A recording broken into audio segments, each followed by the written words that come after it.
What is going on, guys, and welcome back to another video. Today we're going to bringing you episode insert here. What, Tony? We are going to bring you. Yeah.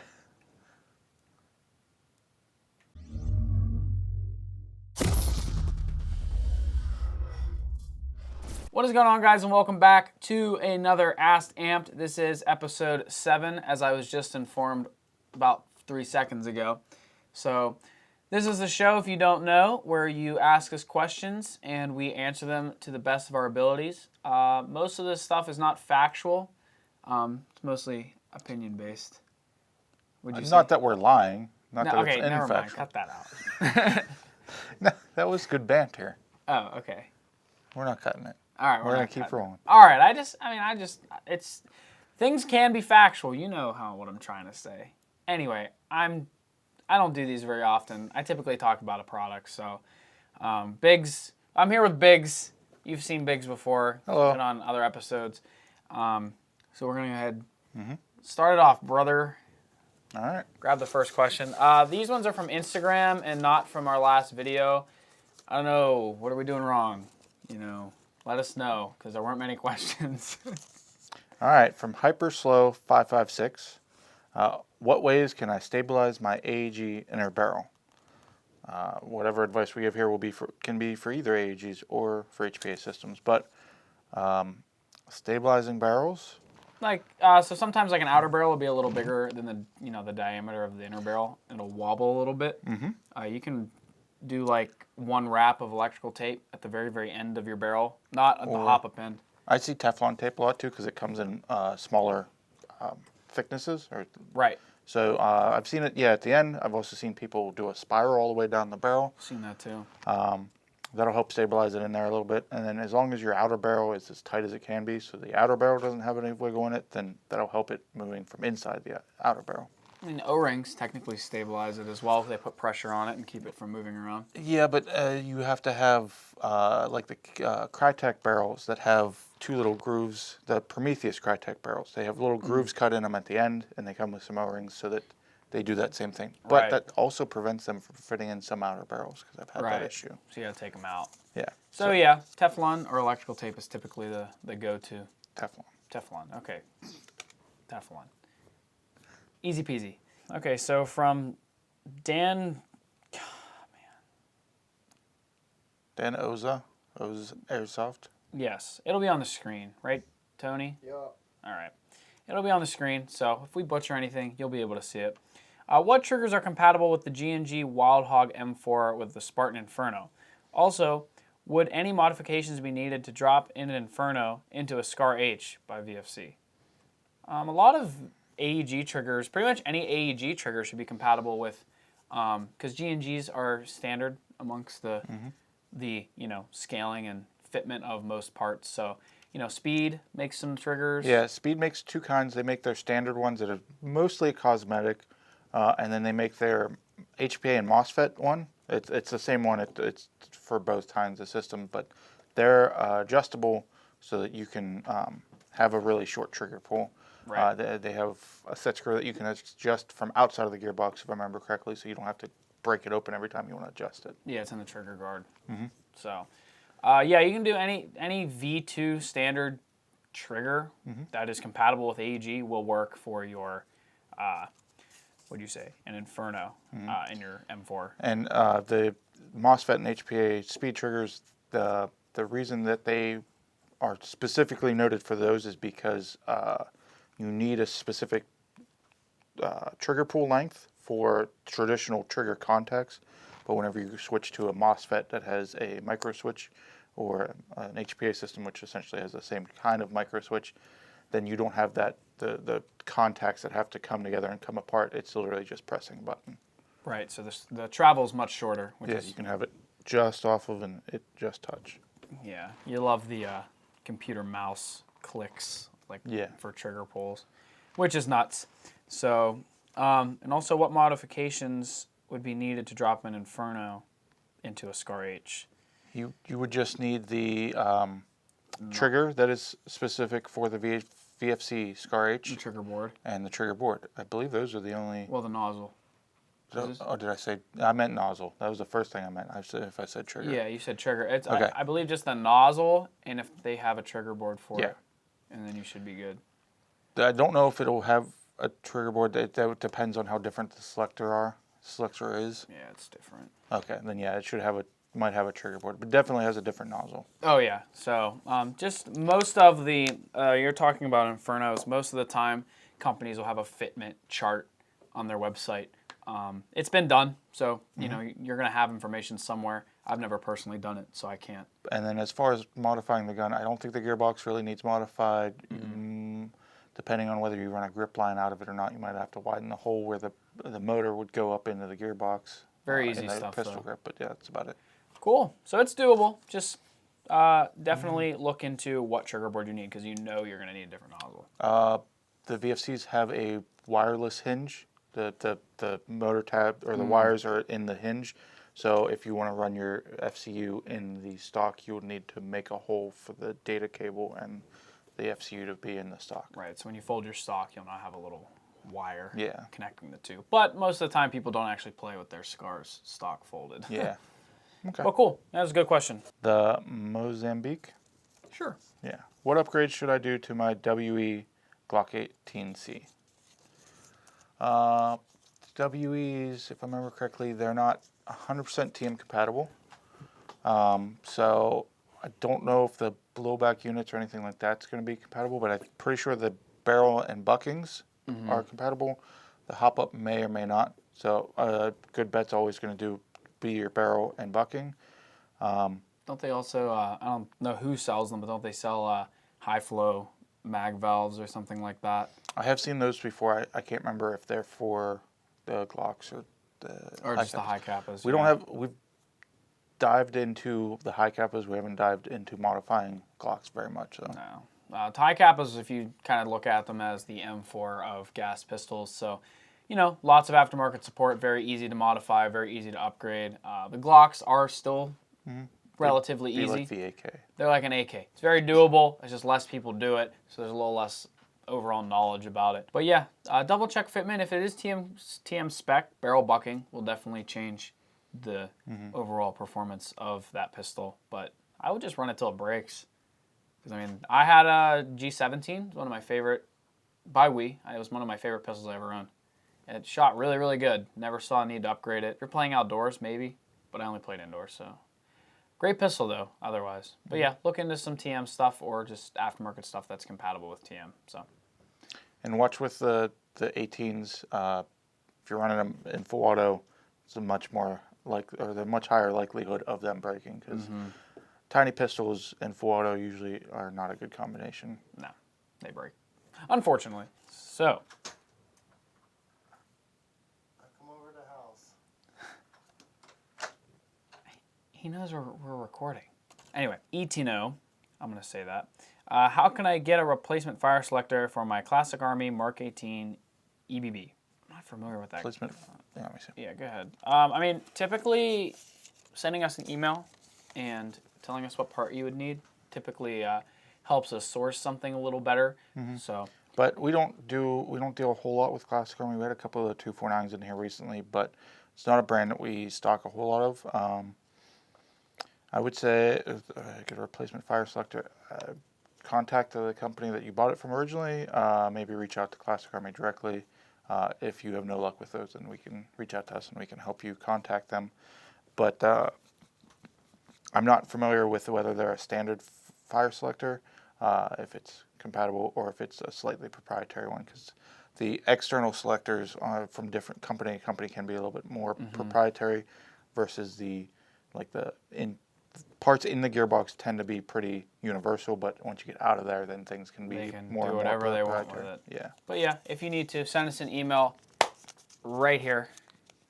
It's going to be sales@ampedairsoft.com, so Tony's going to have to edit I'm that making them put graphics in. Jeez. Yeah. Nikolai Hoppy. Yeah. Okay. What kind of equipment am I going to need to run an HPA drum on an M4? HPA. I'll answer this two ways. Are you talking about an HPA drum mag on a gas M4 or an HPA drum mag on just an electro-pneumatic system? So if it's an electro-pneumatic system, that's the easier one, so we'll do that real quick. You just need the drum mag to go in your M4 because the gun itself is powered by air, which is why I think you're talking more about a gas blowback that runs a gas mag that's modified to take a drum with an air supply to it. Yeah. I think TAP makes them, and then there's a couple other small people that make them sort of to order. Right. You just need a way to supply the mag with air. You'll need a tank, an external regulator, like our SLPs or the variety of other ones that we carry, and a line. I'd probably recommend a little bit longer line, maybe closer to a 42, since the mag is where you're connecting the line versus the pistol grip. Yeah, it's relatively simple. You'll need to lubricate your gun more often because the HPA, the air supplied via an HPA system, is a dry air. It doesn't have lubrication mixed in it like green gas. So. Yes, what he said. So everything he said is exactly. Yep, tank, regulator, line. Yep. Depending on if it's a little macro line that comes out of the drum mag, then you'll need what we call gun side fitting. If it's one like the one made by TAP, they have the QD fitting already on it, so you just plug the line right into it. Yep. Cool. I love drum mags on GBBs. They're so sick. Cough drop actual. Thoughts on the new PolarStar 33GR CO2 stock? I want one for a future Mark 12 build, and I'm curious how it holds up to the Wraith. I'm a big fan. Lay that out because I want to make sure I talk. I'm a big fan of the 33 gram CO2 systems that are coming out, or that PolarStar is coming out. I've never been a big fan of the 12 grams because getting essentially a mag's worth of shots from an air supply doesn't make a whole lot of sense to me because then you're reloading your mag and then reloading your air supply. But a 33 gram that we can get 400 or 500 shots somewhere around there, that's maybe a small battle load or a couple mags at least. It's at least an engagement. So I'm really a fan of those. They look great on Mark 12s or Mark 18s because you don't see any of the airlines. If you're going for like a specific build of a gun, I think they're great for that. Yeah. As far as how it compares to the Wraith, one thing I did notice because we haven't gotten any samples of them yet, but we've started taking pre-orders. Check out the website, but they don't have the quick locking tabs that the Wraith have, which I'm a little bit more fond of because if you switch brands of CO2, in our experience, you have to adjust the depth because different brand CO2s are different sizes. And they're not perfect overall. Like in a batch, like a box, there's going to be imperfections. A little bit of, so having a threaded cap, though it takes longer, but you get more shots out of that CO2, so you don't have to do a quick change system. It seals every time. You have better luck with a consistent seal. Yeah, so. I mean, I like the Wraith. I think it's a good system. I mean, I've personally installed a few of them, and my biggest thing was what Biggs was saying was the adjustment when that thing pops and locks the two levels. Some cartridges, it couldn't actually lock all the way because it was too long, and then it would leak all out. I would try another one, adjust it, and then now it won't actually go far enough to seal. And then you get one that works, and then you're like, okay, it works, and then you try another one, and then it's not far enough again. So it's a good system. Like the quick change is awesome, but I would much rather see it. Because if you have large threads on there and not really fine coarse threads, 2-3 good turns will take that cap all the way in. So I don't know. I mean, gas blowback pistols have been using threads for forever, and it's never seemed to fail. So I don't know. Simple sometimes surpasses quick. I don't know. Something I just made up. Like I said, with the shot capacity of the 33 gram, you don't need to do a quick change anyway. Right. So Right. the Macau Jordan. How many amped airsoft air hoses can you hook together so that the gun will still work, or how long can you make an Airline? So as far as how many to hook together, I've seen a local team hook 6 to 8 lines together because they wanted to test a gun, but they had to go to the area in which they could shoot, and they didn't want to carry their tank over. But whatever.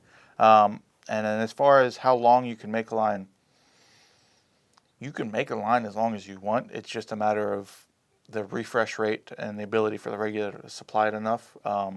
But we've made... And we have one for testing our shot builds. It's like 7-8 feet. Yeah, and I've made 10 or 12 foot lines for vehicle mounts before, so that they could turn the turret and not have it pull the tanks everywhere with them.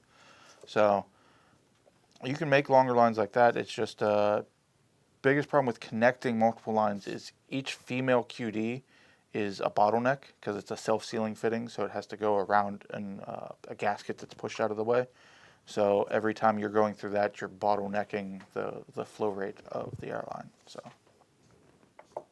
So, I mean, yeah, until it stops working right, you can just keep connecting them. But like you said, 6, and I guess they didn't have any issues with it. So. You might still run into what you'd be fine for a shot, but if you do rapid fire full auto, you notice it'll starve itself of air and go. Blah, blah, blah, blah, blah, blah. Right. So. Corey Gun Gamers asked, "Who's cuter, E-House Gun Gamers or myself?" That one, I don't know.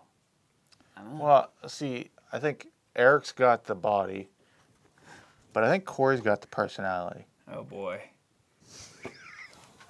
And we'll leave on that note. I don't actually know either one personally, so I can't really. I like Eric. I've interacted with him a bunch. I've talked with Corey, I think, a little bit more. So. Well, there you go. That's the official ruling. Love to see it. Question is, who do you think is cuter? Get There a you poll. go. Yeah, get a poll in the comments. No. Yeah, just like for this one. There, we'll just put 2 comments, and whichever one gets more likes, then we'll know. It's a good idea. Josh P. What is Victoria's secret? I think he might. Well, that's funny how you said that, because now my brain's thinking or actually knowing. But he might be wondering, what is the Victoria's Secret line? That or he's being funny. I mean, if it's funny, good on you, because I mean, I don't think we'll ever know. But the Victoria's Secret line is a pink, black line. See, I wanted to call it Lacey, because copyrights. But What does it say? Victoria's Secret? yeah, what is Victoria's Secret? We'll just call it Victoria's Secret. Okay. There you go. Boom. Copyright. Totally Bypassed. bypassed. I was going to say averted. Would that have been the right word? Yeah. Cool line. Came up with it myself. No, you didn't. I know. I knew he'd get a kick out of that. I made one for a local guy years ago before he moved to our new location, and then he sold it to someone else, and then had some people request it. Been around. Now, I see a few of those. So, all right. Call sign Havoc. Who has the bestest beard? Amped Curtis or Amped Biggs? Well, I'm biased, so it's your opinion. I don't know. I mean, Kurtz is definitely larger. I will say that. But he's got that big gray patch in the middle now. Oh, so he's got a little salt and pepper. Yeah, he's a stressed boy. I'll tell you what.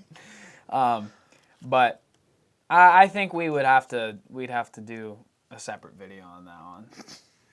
I think they're both great in their own ways. I mean, I can't grow a beard, so I don't really have a opinion. Got a little peach fuzz. I do. I got roasted. Well, I didn't really get roasted. I mean, I just did a video where I tried to let it grow out, and they were just like, "No shave November's over, man." And I was like,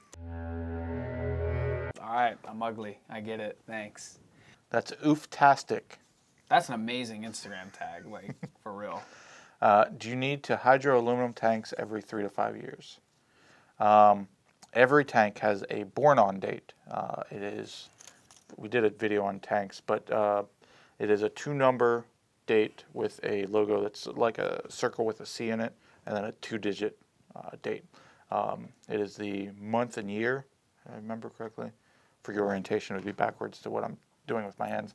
But it's the month and year that it was born on, and then it is good. Every tank is good for up to 5 years after that.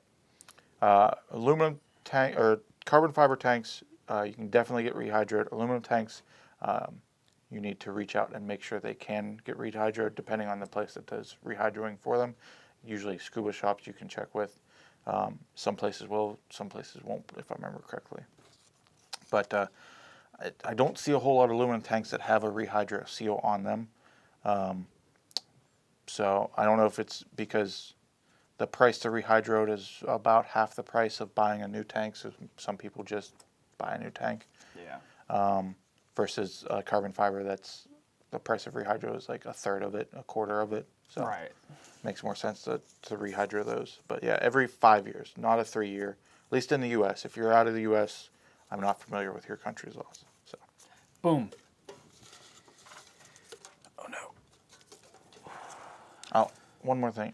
You can get rehydro 2 times on carbon fibers, so you have a maximum lifespan of 15 years, if I remember correctly.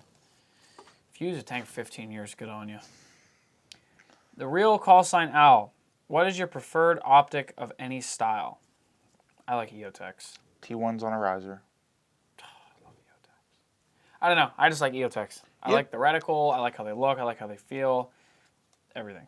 Cosmetically, T1s with a riser.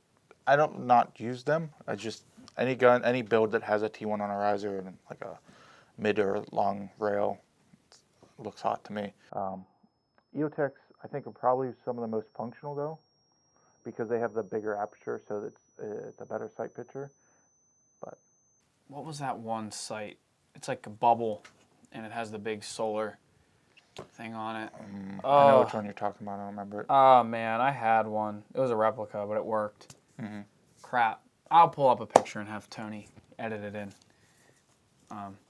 But it was a great sight. I had it on my PTW years ago, and man, I just can't remember it. But it was really, really cool. It was a larger size, and it was really unique. I know which one you're talking Yeah. about. It's shorter, but it's big and round. Yeah, like the top of it's like rounded like that. Man. Well, but I do really like the EOTechs, and you can add the magnifier, which is super cool. If you're talking magnified, I like ACOGs though. ACOGs are nice looking. Omega Squad Airsoft. Multicam for the win, question mark. Also love you guys. Multicam split out. No. Unbelievable.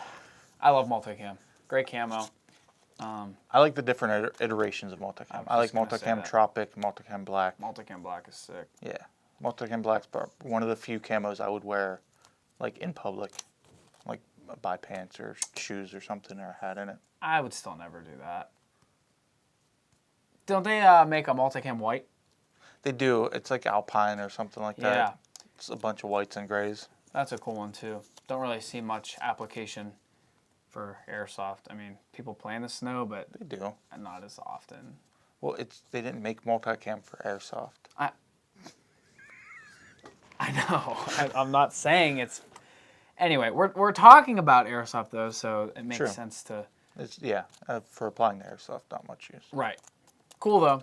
Though I have seen people like Too Tall Tom, people out. I forget what state that is. Is that in Utah? Somewhere in that region where they have a lot of.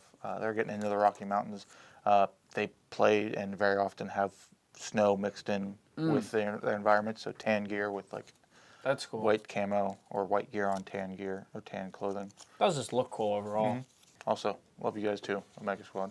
Alex Dirk 9. Is there a big difference between a PolarStar F2 and a Wolverine Inferno? Oh yeah.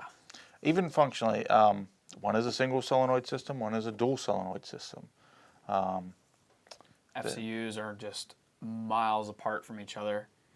Well, yeah, Like in just differences. in design. Not like good or bad, just they're totally different.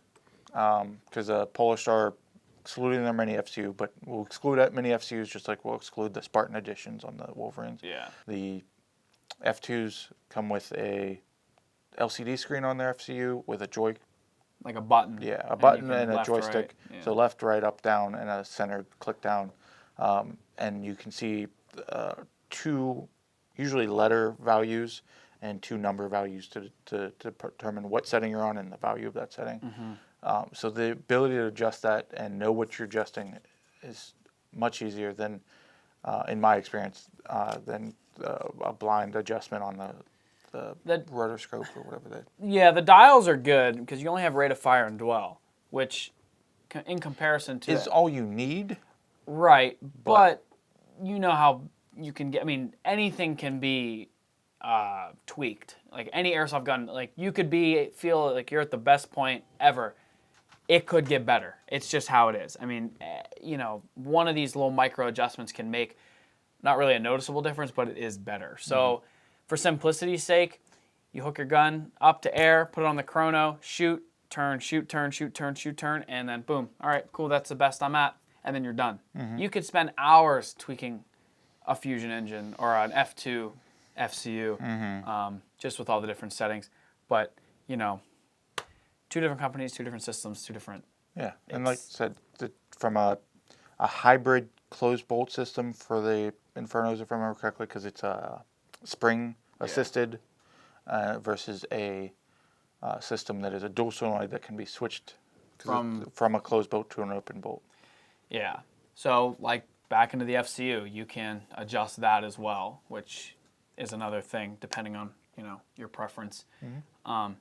Yeah, I just feel the F2 has a lot more tunability. Yeah, in my opinion. Like I said, they're both quality systems. Yeah. We just found that in our experience of tuning things, we like having that variety to try and narrow down something or fine tune something. And it really helps when somebody has a problem with their gun to be able, what's this setting on? What's this setting on? What's this? Phone, yeah, diagnosing either over the phone or via emails is a way easier when you can say, this is the value I'm at. What should I be at? Try this value. Bring it down 10, you know, like that's very easy. Not turn the dial a little bit to the left. Personal experience, personal preference, definitely lots of differences between the two. But they both shoot really good, and they're both very, very good systems and very air efficient. So, good question though. We could probably ramble about these two systems for probably like hours. If you'd like a video in comparison, that'd be cool. Oh, you're going to fill the comments now. Good. Compare this to that. I mean, I'm always open to ideas. Just because you suggest it doesn't mean I'm going to do it. But that's true. You know, start cooking the pot, you know. Rip off Randy. Another great Instagram tag. What's your favorite topping on your shredded cheese? Mine is mahogany.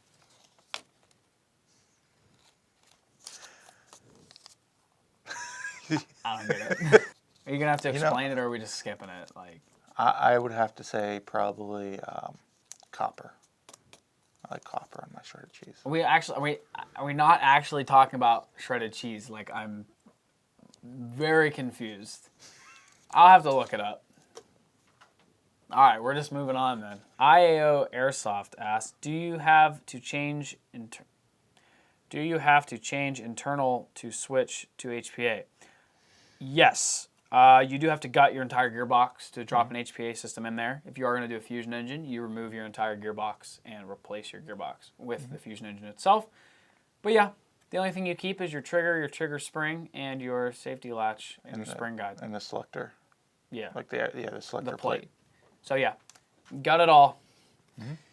Plenty of videos. We have a few actually of installing HPA engines into different guns. So if you're curious how that goes, check it out. Our rebuild kits, like the G&Gs and the VFC Avalons and the Crytex, those are essentially all the parts we've taken out of an AEG that we have installed an HPA system into, and then we have them left over. So that's where those rebuild kits come from. Yeah, reduce, reuse, recycle. Air Jordan 23. Do you guys sell any HPA SR25 M110 setups? And for such an airsoft rifle, is it better to go HPA or AEG? If you're going to do like a high power DMR, I would generally think a HPA system is going to be a little bit more durable, because when you're putting a high strength spring and maybe a high torque gear setup in there, that spring is hitting the front of the gearbox every time with that energy. So stuff breaks very easily. And then as far as do we sell any, we have a Ares SR25 all tan one currently in stock, but we don't have it as an HPA build. But if you bought the HPA stuff, we could install it for you. Yeah, what he said. Definitely HPA for a DMR, just because. And throw a suppressor on there, the gun will be extremely quiet. Yes. And as a DMR, or you're probably trying to stay a little hidden, it's nice to be really quiet. And you can carry a small tank because you're not shooting a lot. It's overall just a very... Or get one of the CO2 stock systems and you don't even know. It is HPA. So that one is the one we have is a full stock, so I don't know how that would work. If you got more of the M110 style that have the collapsible stocks, you might go to do one of those systems on there. There you go. Did you read that one? Or I read that one? It's in my hands. Willow Wade 90. Would you guys make a Mac 10 HPA kit? We do not make one because I believe most of the components need to be 3D printed. Yeah, assume you're referring to the TMAP style Mac 10s. I have seen, Bingo used to do them, I believe, in the past. I don't know if Airsoft Junkies, since they're the ones that took up the Bingo projects, if they are doing them currently, because they focus a lot on the MP7s, the TM MP7 kits. So I've seen it done because I think there was a kit for the jack for the. This is a Mac 10. Yeah, no, there was a. That was a Mac 11. No, there was one for the MP7s. I don't think there was a. Why do I remember seeing that? I could be wrong. But yeah, it's definitely a lot of custom fabrication when it comes to that stuff. We have just jumped into 3D printing a little bit. So Kurt's been on a design kick. Everything's 3D. I mean, like, we have a thing. I mean, we just finished the video where I'm looking at the screen. Yeah. Right there. That's 3D printed. So we're trying. Kurt's on his hiatus. Would that be the word? Hiatus? Not hiatus. No. He's on his way back from Playas, New Mexico for AMS event, Copperhead. Been gone for a week. Yep. But yeah, a lot of fabrication, a lot of custom stuff. Quite difficult, unfortunately. That's quite a ways down the road. We are working on some potential HPA 3D printed stuff. Very early stages of it, but yeah. Valley Rebels Airsoft. What's your favorite snooper build? My sniper. Yeah. I know. Oh, sorry. Do you guys prefer spring or moving to HPA like a Mancraft or Wolverine Bolt? And what's your preferred platform, the VSR or something like the SRS? I've personally owned a Tokyo Marui VSR. Amazing shooting toy. They shoot super low FPS. That's their biggest downfall, being a TM. yeah. But I also did get the chance to play with a VSR, TM VSR 10 with a bolt in it, and they're so quiet. Oh my God, that is so fun to use. Yeah. I mean, it's definitely quiet.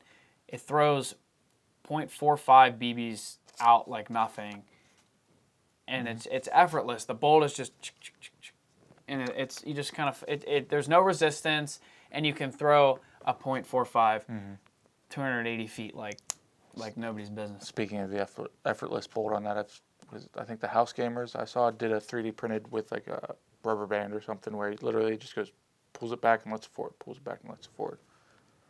Unbelievable. So, but great system. Preference. I'd run HPA. That's me. Yeah, the SRS I've heard is pretty good out of the box. Maybe one or two not small parts, but one or two parts you put on it. And then VSRs are a good base platform, but if you want it to do high velocities, you got to put a plethora of parts into it. There are other things like the Amoeba ASO1 and ASO2, the Strike. Gun Gamers just did a Speed Sim video going over Amy's build on that. But I would say you need something that you can get parts for. So I'd still say a VSR base gun. And I'm going to go with him and say HPA. Don't have a lot of experience with the Mancrafts, but it's an all-mechanical system. It's got a mechanical trigger, which if it's anything like the Red Lines, it's a pull back and release versus the Wolverine bolts where it's a micro switch. So yeah, it's just a much more effortless build on doing a bolt system. Yeah, HPA bolt system. Yeah, like we were saying earlier about the DMRs, you start to put higher, level, stressed parts and things. I'm not saying they're going to break instantly, but, more stress on more mechanical parts, more problems, etc. One unit, one solenoid, and one button, and call it a day. And some of the upgrades you would normally put on a spring VSR, like the trigger sears and upgraded cylinders and bolt and stuff like that, those are eliminated when you go to HPA because you don't have a high power spring that you're holding back, so you need a steel sear. You don't need a stronger housing cylinder to hold that spring and compress it. You just put in the HPA bolt and then barrel stuff, like with almost every other HPA system. So, less stress. What's the best hop-up bucking to use with PolarStar jack? From Ghost with a knob. Sure. I personally like the Prometheus purple bucking. It's a great bucking overall, and I've put it in a few jack builds. But it does tend to, there's a lot of different variables when choosing a bucking. So that's a great starting point. I'd say about 90% of the people, maybe even higher, are like, yep, that was good. Yeah, purples are probably our most popular and most recommended. Our tech said he's starting to notice a little bit of fluctuation with the density of them, but a couple other buckings, if you wanted to try those out, that we've been liking recently are the modified gray buckings. Or modified soft type. They're already pre-flat hopped and they come with a flat hop nub, and then the G&G greens are a good one to go to. Yep, always overlook that bucking. Yeah, So they're affordable and they're really good for their price. The G&G greens. They really are. So yeah, that was good. C. Fritch 5.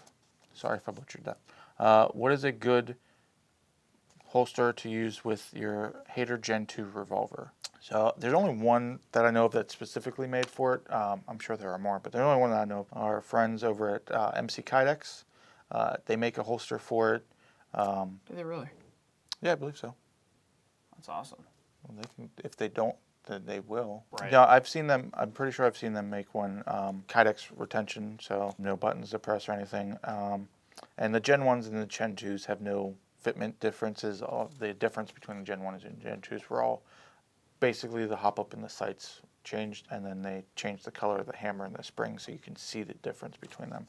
I have a Hater Gen 2, and I'm a big fan of it. I still want a blowback pistol so I know when I'm out of ammo, but as far as a good, oh crap, go-to pistol, it's good. 10 shots. Yeah. Never going to run out of CO2. Yep. Yeah, 200 shots out of one CO2. I've gone 3 weekends and not had to change out the CO2 yet on it, but it's a backup. So, right. Always run a dual M4 pouch. I want to always hold something in place.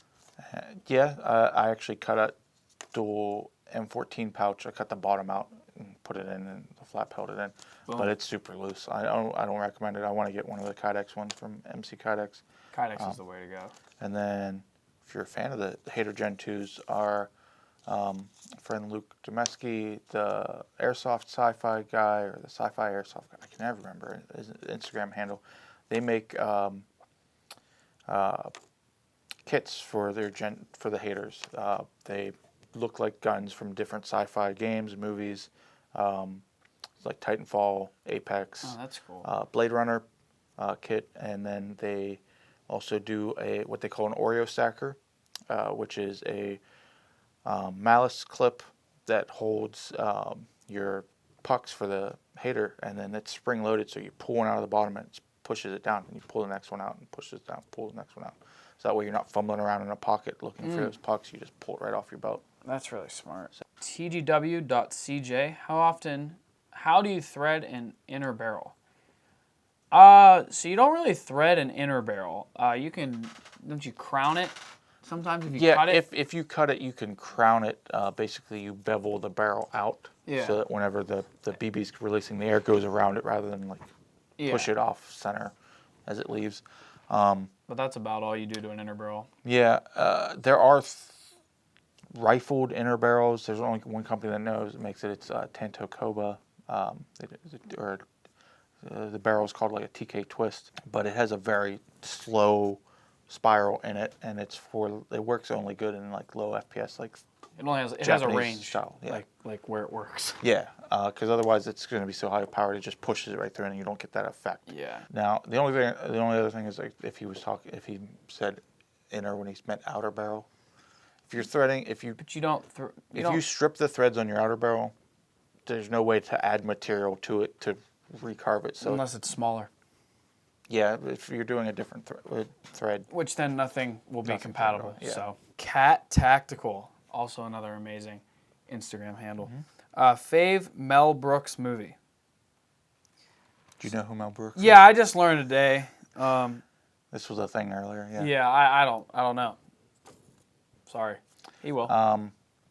History of the World Part 1 and Part 2. Those are probably my favorites. I know other people's are Spaceballs, Yep. but I like. I grew up watching that one on Comedy Central, and it's one that's always stuck with me. Angel clips. Can I have a penny?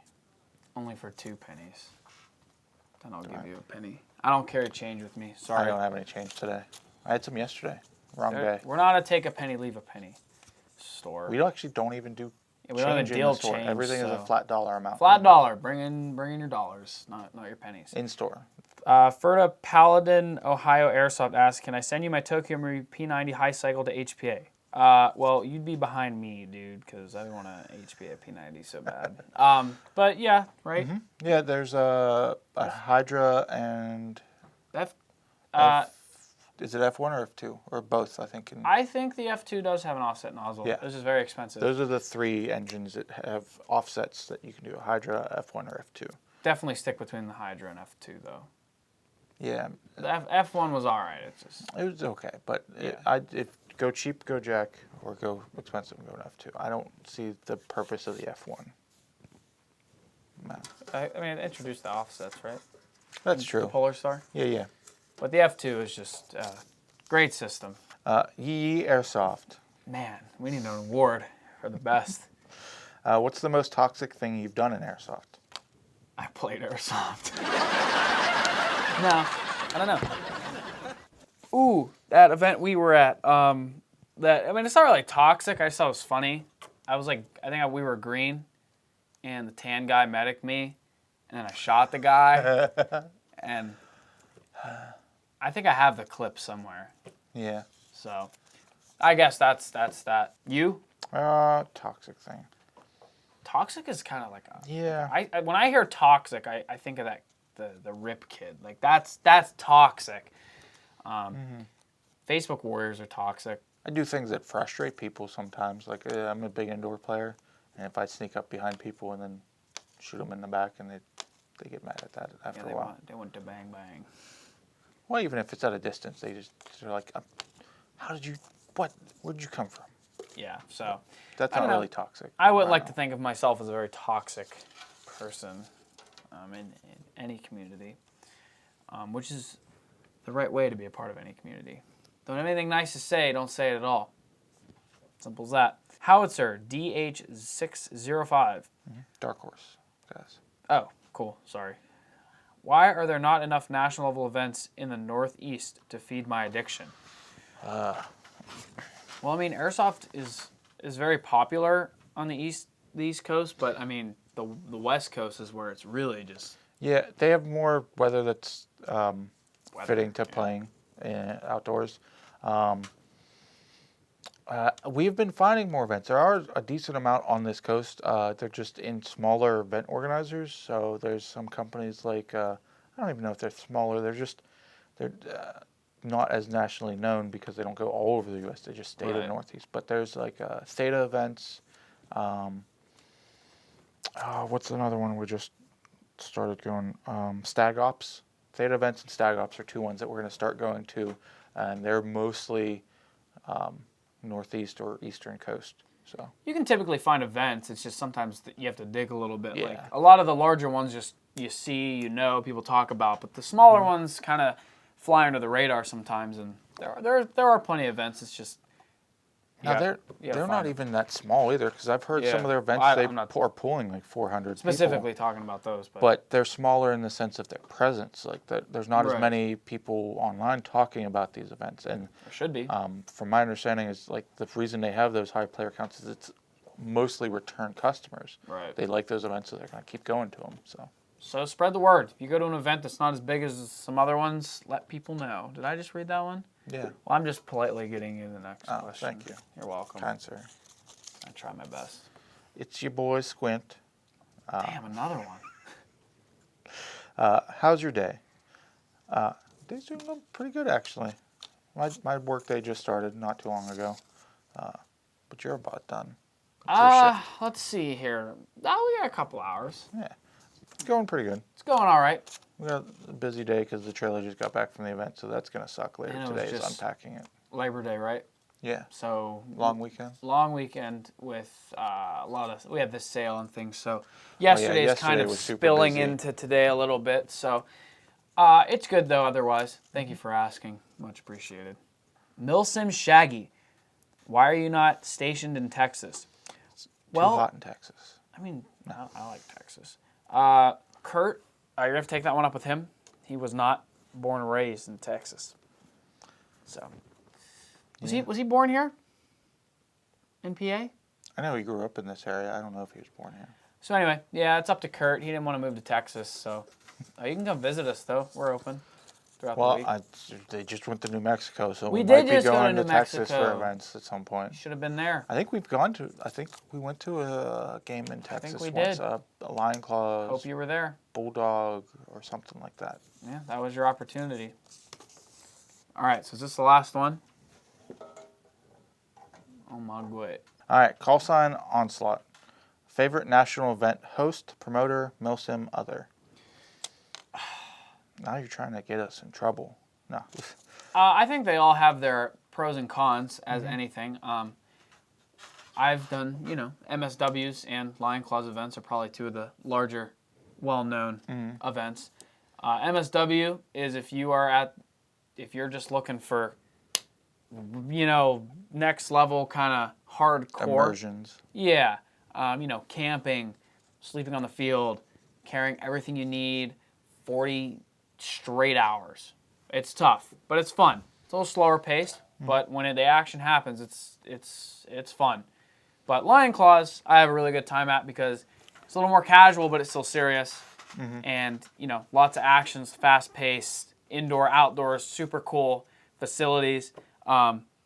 Definitely start your way at a Lion Claws before you dive. I would suggest before you dive into, MSW. If you go from playing at your local CQB field right to MSW, If that's where you're starting. Yeah. you're going to struggle a little bit. It's just how it is. But work your way. You'll have a good time at all of them, I would say. So Now, I haven't been to an MSW. I've been to Lion Claws, Black Sheep when that was still a thing. And a couple other events. I'm a fan of 24-hour straight games because it adds an aspect of not everyone might be ready at the same time, so it gives you a chance to do some surprise attack stuff. But I don't really have a specific company that I like most. I like that style. I like 24-hour straight games.